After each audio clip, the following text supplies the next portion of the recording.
Hello my lovely viewers, welcome back to my channel life with Sanjukta. আজ অনেক দিন পর আবারও চলে এসেছি তোমাদের কাছে একটা নতুন ভিডিও নিয়ে। প্রথমেই বলে নিচ্ছি সরি এতদিন ভিডিও আপলোড না করার জন্য, আর কেন করিনি অবশ্যই তার রিজন তোমাদের সবাইকে জানাবো। তবে তার আগে বলি আজকের ভিডিওটা কিন্তু ভীষণ এক্সাইটিং, থাম্বনেল দেখেই তোমরা বুঝতে পেরেছো, তাই ভিডিওটা তোমাদের কিন্তু শেষ অবধি দেখতেই হবে। আজকের দিনটা আমার কাছে খুব স্পেশাল বিকজ আজকে আমার হাজবেন্ডের বার্থডে, আর আমরা ঠিক করলাম এই বার্থডেটা একটু অন্যরকম ভাবে সেলিব্রেট করব।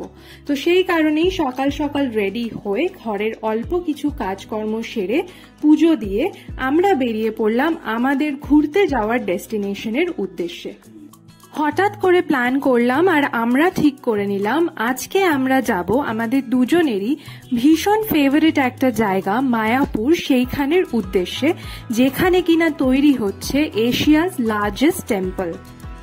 বাড়ির সামনে থেকে একটা টোটো ধরে আমরা চলে যাচ্ছি দমদম স্টেশন, আর সেখান থেকে যেতে হবে কৃষ্ণনগর সিটি জাংশন। শিয়ালদা বা দমদম স্টেশন থেকে তোমরা প্রচুর ট্রেনের অপশন পাবে, তবে আমি সকালবেলা 8:53 বিবাদীবাগ কৃষ্ণনগর লোকাল ট্রেনটি ধরেছিলাম, জাস্ট বিকজ ট্রেনটা অনেক ফাঁকা থাকে এবং এখানে বসার সিট ইজিলি পাওয়া যায়। ট্রেন ছেড়ে দিয়েছে দমদম স্টেশন থেকে, আর এবার তোমাদেরকে বলি এতদিন কেন আমার গ্যাপ পড়ে গেল ভিডিও আপলোড করতে। তোমরা অনেকেই হয়তো জানো যে আমি একজন ওয়ার্কিং ওম্যান, আর সেই দৌলতে আমাকে চাকরি আর সংসার দুটো একসাথেই করতে হয়।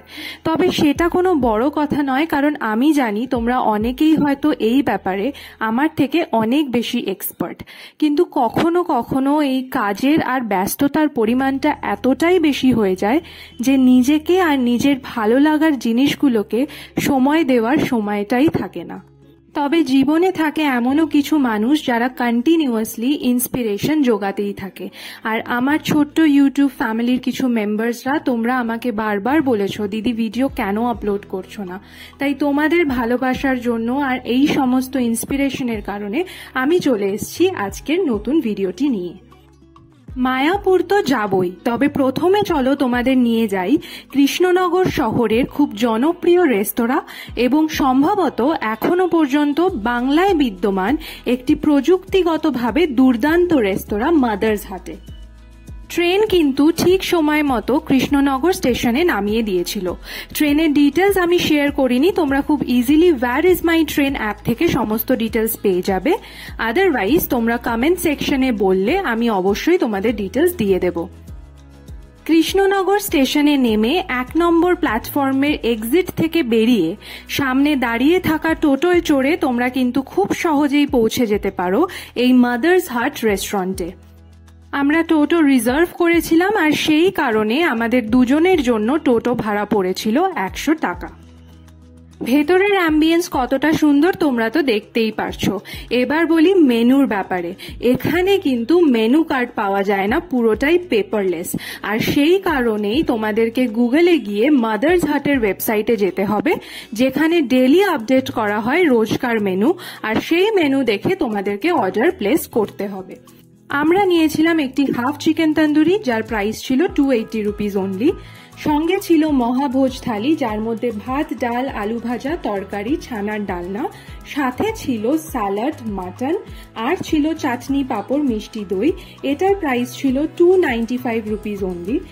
এর সঙ্গে আমরা নিয়েছিলাম মাত্র 345 রুপিস দিয়ে একটা চিকেন পোলাওয়ের কম্বো, যার মধ্যে পোলাও আর চিকেন কষা ছাড়াও ছিল একটা ভীষণ সুন্দর ক্রিস্পি ভেটকি ফ্রাই, সঙ্গে মিষ্টি আর গোলাপ জামুন। দাম কম বলে এটা কিন্তু ভেবো না যে এখানে খাবারের কোয়ালিটির কোনো কম্প্রোমাইজ হয়েছে। খাবারের টেস্ট ছিল ভীষণ ভালো, চিকেনগুলো যথেষ্ট সফট, টেন্ডার অ্যান্ড জুসি ছিল, আর ভেটকি ফ্রাইয়ের কোয়ালিটিটা তো দুর্দান্ত, সঙ্গে প্রতিটি খাবারের টেস্টও ভীষণই সুন্দর। আর কেনই বা হবে না, রেস্তোরাঁর নামই হলো মাদার্স হাট। আরও একটা কথা হলো এই সম্পূর্ণ খাদ্য জয়েন্টটি শুধুমাত্র মহিলারাই পরিচালনা করে, আর মায়ের আদর আর মায়ের হাতের খাবারের তুলনা কখনো তো পয়সা দিয়ে হয় না। খাওয়া কমপ্লিট, এবার চলে এলাম হাত ধুতে। দেখো হ্যান্ড ওয়াশিং এরিয়াটাও কত সুন্দর করে ওনারা সাজিয়ে রেখেছেন। হাইজিন আর ক্লিনলিনেস নিয়ে তো কোনো কথাই হবে না, সঙ্গে এটাও বলতে পারি ভিতরের অ্যাম্বিয়েন্স কিন্তু ভীষণ পিসফুল, তোমাদের খুব ভালো লাগবে। শুধু পেপারলেস মেনু নয়, এই রেস্তোরাঁয় আছে ফুড ট্রান্সপোর্ট করার জন্য এই রোবটটি। তাই জন্যই বলেছিলাম প্রযুক্তিগত দিক থেকে এই রেস্তোরাঁ কিন্তু অনেক এগিয়ে। অনেকটা বড় জায়গা নিয়ে তৈরি এই রেস্তোরাঁ। এর ভিতরে আছে এসি নন এসি সব মিলিয়ে 4টে বসে খাওয়ার জায়গা।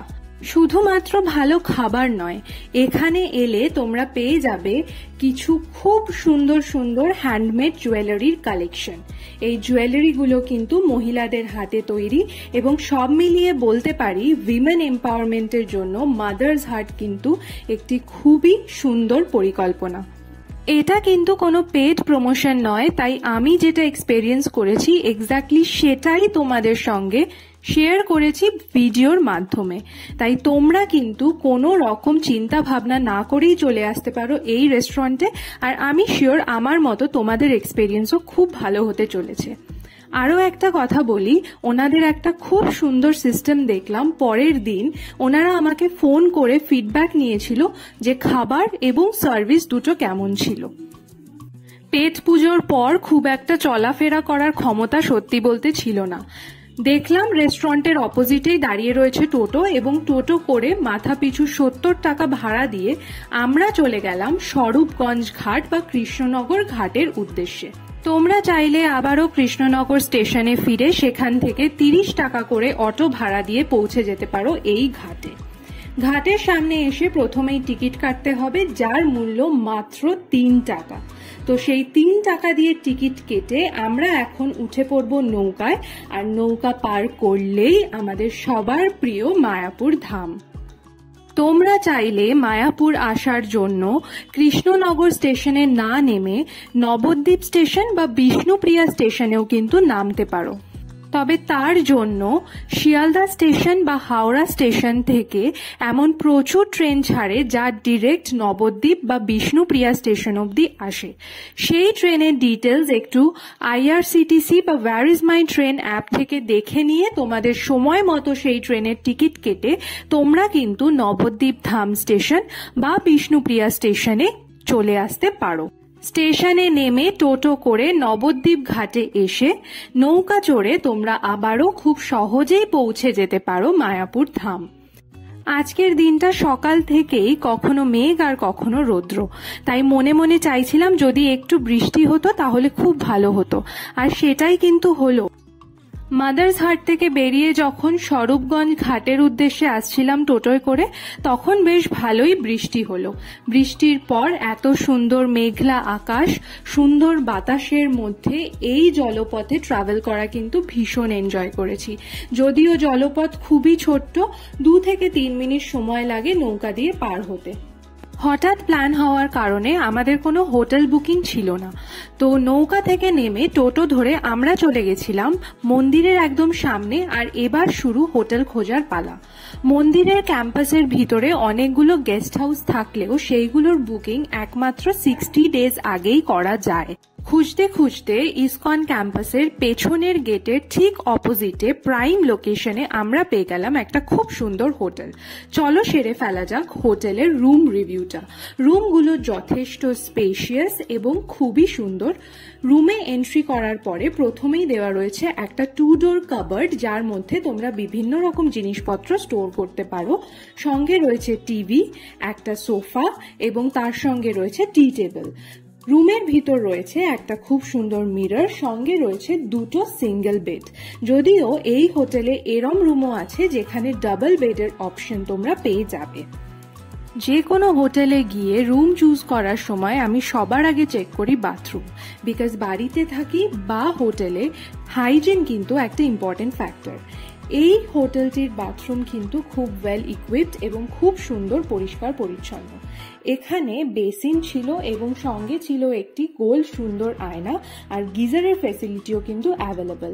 বাথরুমে ওনারা পেস্ট, সাবান, শ্যাম্পু যেটুকু মিনিমাম দেওয়ার দরকার সেইগুলো সবই দিয়েছিলেন। রুমটি কিন্তু ভীষণ স্পেশিয়াস এবং ভীষণই সুন্দর। এবার আসি দামের কথায়। এই রুমের সঙ্গে দুটো জল কমপ্লিমেন্টারি ছিল আর রুমের প্রাইস ছিল 2500 ইনক্লুডিং জিএসটি পার ডে। আর best part of this room ছিল এই সুন্দর জানলা থেকে ভিউটা। একটা বিশাল বড় জানলা, পর্দা সরালেই খাটে বসেই তোমরা দেখে নিতে পারবে মায়াপুরের এশিয়াজ লার্জেস্ট টেম্পলের একটি সুন্দর দৃশ্য। আর এই ভিউটা থেকে তোমরা এটাও নিশ্চয়ই বুঝতে পারছো যে একদম রাস্তা ক্রস করলেই ইসকন টেম্পল, তাই যখন তখন তোমরা মন্দিরে যেতেও পারো। তোমরা নিশ্চয়ই জানো যে অনেক ভোরবেলা 4টের সময় মন্দিরে একটি মঙ্গল আরতি হয়, যেই আরতিটা দেখতে অনেকেরই ইচ্ছা করে। তো এই হোটেলে থাকলে তোমরা খুব ইজিলি সেই আরতিটাও কিন্তু দেখতে পারবে। অলসো হোটেলটির লোকেশন এতটা প্রাইম হওয়ার কারণে জায়গাটি কিন্তু ভীষণ সেফ। তো এবার একটু রেস্ট করে নেওয়ার পালা এবং বিকেলে আমরা যাব মন্দিরে। আর একটা কথা বলে রাখি, হোটেলে চেক ইন করার টাইম হচ্ছে সকালবেলা 11টার সময় আর চেক আউট হচ্ছে নেক্সট ডে সকাল 10টার সময়। অল্প একটু রেস্ট করে রেডি হয়ে আমরা চলে এসেছি মন্দির ক্যাম্পাসের ভিতরে। এই গোটা উইকটা ধরে ইসকনের ভিতর পালন হচ্ছিল রথ উৎসব, আর সেই কারণেই মন্দির ক্যাম্পাস কিন্তু খুব সুন্দর করে সাজিয়ে তোলা হয়েছিল।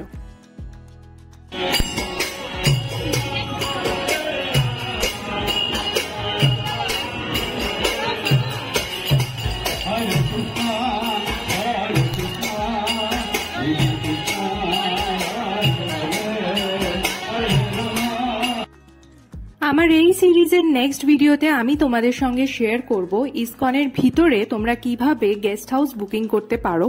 অলসো যদি তোমাদের হঠাৎ করে প্ল্যান হয় তোমরা ডিরেক্ট এসে কি করে ইসকনের ভিতরেই রুম নিয়ে থাকতে পারো। তো সেই জন্য আমার চ্যানেলটা কিন্তু তোমাদের সাবস্ক্রাইব করে দিতে হবে আর নেক্সট ভিডিওটা অবশ্যই তোমাদের দেখতে হবে। মায়াপুর ধামে কিন্তু আমি এর আগে বহুবার এসেছি এবং যতবারই আসি না কেন এই জায়গাটা আমার কাছে কোনোদিন পুরনো হয় না। এখানে এলে অনেকটা শান্তি আর অনেকটা স্যাটিসফ্যাকশন নিয়ে আবার ফিরে যাওয়া যায় নিজের কাজের জায়গায়।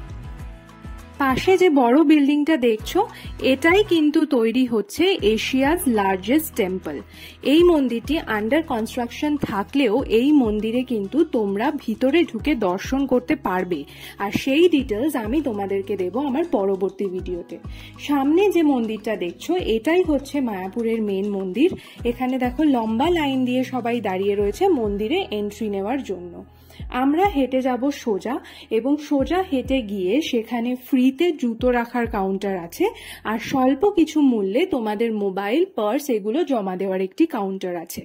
এই সমস্ত কিছু সাবমিট করে আমরা আবার লাইনে দাঁড়িয়ে ঢুকে যাব সোজা মন্দিরের ভিতরে। মেন মন্দিরের ভিতর কোনো রকম ভিডিওগ্রাফি বা ফটোগ্রাফি অ্যালাউড নয়, আর সেই কারণেই আমি তোমাদের সঙ্গে ভিতরের ভিডিও শেয়ার করতে পারবো না।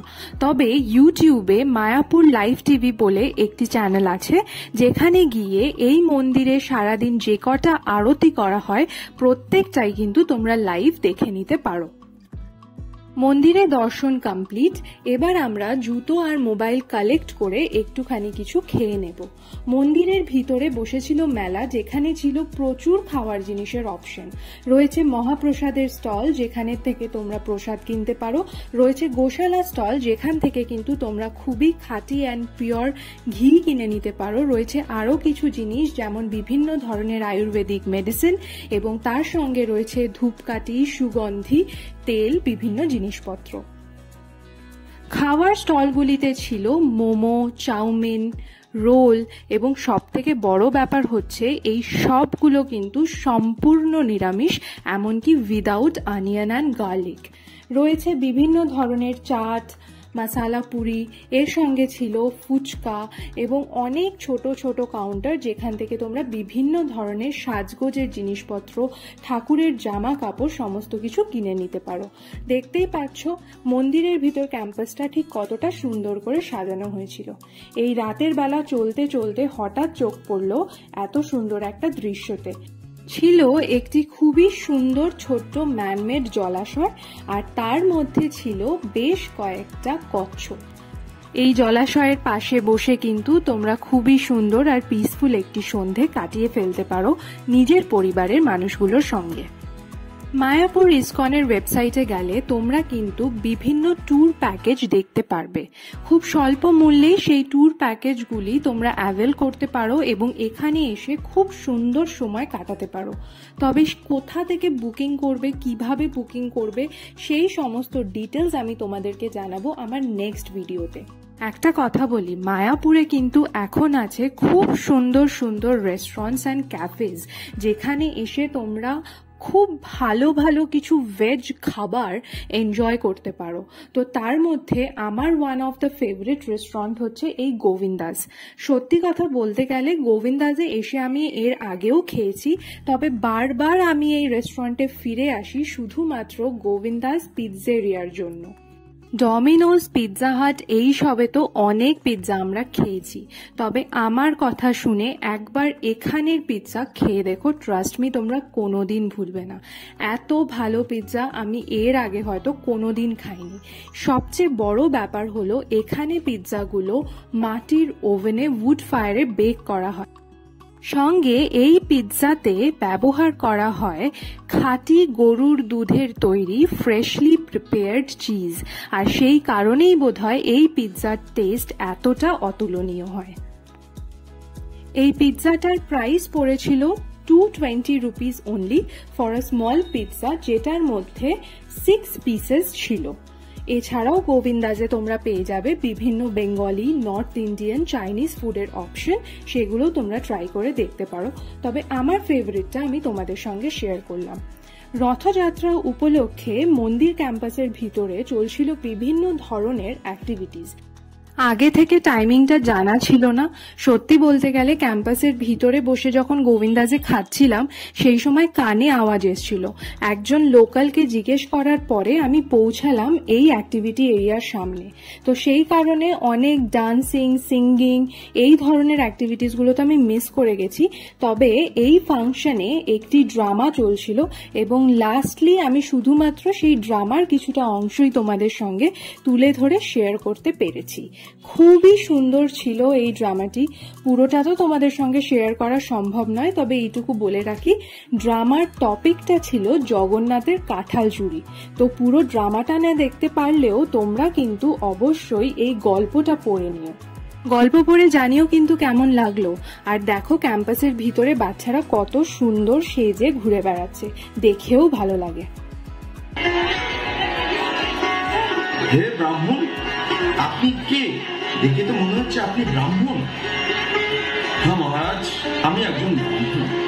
কত কৃপালু, কত দয়ালু তুমি কিনা এই স্বামী জগন্নাথ। আরে শুধু ভক্তমণ্ডলী, আরে আপনারা সবাই মিলে। আজকের মতো ঘোরা এখানেই কমপ্লিট। সামনে রয়েছে নিকাদি গেস্ট হাউস। আমরা ফিরে যাচ্ছি আমাদের হোটেলে। হোটেল বুকিং কিভাবে করবে, ট্রিপের বাকি ডিটেলস, ইসকনে কিভাবে বুকিং করবে, অ্যান্ড অলসো কিছু লোভনীয় খাবার দোকানের অপশন, সমস্ত কিছু শেয়ার করব নেক্সট ভিডিওতে। আজকের ভিডিওটা কেমন লাগলো আমাকে কমেন্ট করে জানিও, আর লাইক, শেয়ার অ্যান্ড সাবস্ক্রাইব করতে কিন্তু ভুলো না। সবাই ভালো থেকো। আপাতত bye bye and thank you.